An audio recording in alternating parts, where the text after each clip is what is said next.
સમાચારોમાં આગળ વાત કરીએ રાજકોટની કે રાજકોટની અંદર દિવસે ને દિવસે ક્રાઇમની ઘટનાઓ વધતી જાય છે। તેની વચ્ચે ક્યારેક પતિ પત્ની વચ્ચે ઝઘડામાં મોતને ઘાટ ઉતારી દેવામાં આવે છે, તો એક જ પરિવારમાં અંદરોઅંદરની લડાઈમાં મોત થાય છે। ત્યારે રાજકોટમાં મામાના પ્રેમ પ્રકરણમાં ભાણેજનું ઢીમ ઢાળી દેવામાં આવ્યું।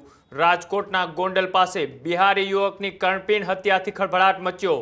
રાજકોટ પોલીસે 6 આરોપીઓ છે તેમને ઝડપી અને કાર્યવાહી હાથ ધરી છે। રીબડા જીઆઈડીસી પાસે ગત રાત્રે બની હતી ઘટના। મામાના કથિત પ્રેમ પ્રકરણનો ખાર રાખી હત્યા કરવામાં આવી। 6 શખ્સોની ટોળકીએ નિર્દોષ ભાણેજને છરી મારી અને મોતને ઘાટ ઉતાર્યો। પાર્ટીના બાને બોલાવી અને ખૂની ખેલ ખેલાયો। મામા નાસી છૂટ્યા અને ભાણેજ ફસાઈ ગયો અને ભાણેજનું ઘટના સ્થળે જ ઢીમ ઢાળી દેવામાં આવ્યું। ઝઘડો ઉગ્ર બનતા આરોપીઓએ હુમલો કર્યો હોવાની વાત પણ સામે આવી।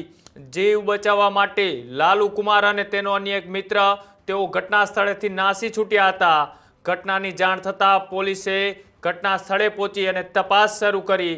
હાલ પોલીસ તમામ 5 આરોપીઓ છે તેમના રિમાન્ડ પણ મંજૂર કરી દેવામાં આવ્યા છે, એટલે કે 5 દિવસના તેમના રિમાન્ડ અત્યારે મંજૂર કરવામાં આવ્યા છે। આ જે ઘટના છે એને કઈ રીતના અંજામ આપવામાં આવ્યો, કઈ એવી વાત હતી તેના કારણે મામાને આ ઝાડની અંદર ફસાવાનો પ્રયત્ન કર્યો, પણ મામા નાસી છૂટતા ભાણેજનું આની અંદર કમકમાટી ભર્યું મોત નીપજ્યું છે।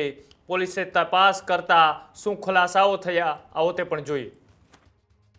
ગોંડલ તાલુકા પોલીસ સ્ટેશન ખાતે ગઈ તારીખ 18/12/2025 ના રોજ ફરિયાદી લાલુ કુમાર સન ઓફ તપેશ્વર રાઉત રે બિહારવાળાઓએ એફઆઈઆર રજીસ્ટર કરાવેલી કે આ કામના જે આરોપીઓ છે તેને સાહેદ ચંદનકુમાર સુભાષ ભાઈ મંડલ નાઓને મારી નાખેલા હોય। જે અનુસંધાને તાત્કાલિક અમારા આઈજીપી શ્રી અશોકકુમાર યાદવ સાહેબ તેમજ અમારા એસપી શ્રી વિજયસિંહ ગુજર સાહેબની સૂચનાથી એલસીબીની ટીમો તેમજ અમારા ગોંડલ તાલુકા પોલીસ સ્ટેશનની ટીમો આરોપીઓની શોધખોળમાં હોય। એ દરમિયાન આ જે આરોપીઓ છે રાકેશ સુભાષ મંડલ, બીજું છોટુલાલ સુભાષ દવે, નવીન કુમાર મંડલ, છોટુ કુમાર નરેશ કુમાર મંડલ, પછી ગણેશ કુમાર ઉર્ફે ડમરુ અને નીરજ કુમાર રાઉત નાઓને આ ગુનાના કામે અટક કરવામાં આવેલા છે। આમાં વિગત એવી છે કે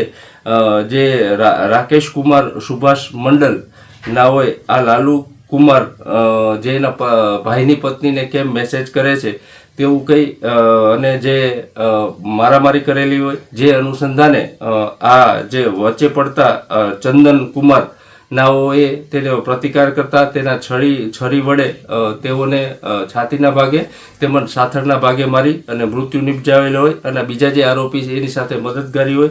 જે અનુસારે ગોંડલ તાલુકા પોલીસ સ્ટેશન બીએનએસ કલમ 103(1), 118(2), 161(2) વગેરે મુજબ એફઆઈઆર રજીસ્ટર કરવામાં આવેલી છે અને આ ગણતરીના દિવસોમાં આ તમામ આરોપીઓને અટક કરવામાં આવેલા છે અને આની રિમાન્ડની પણ માંગણી કરવામાં આવે છે બીજા કોઈ ગુનામાં સંડોવાયેલ છે કે કેમ, અને આ ગુનાની તપાસ ગોંડલ તાલુકા પીઆઈ ડોડિયા ચલાવી રહ્યા છે।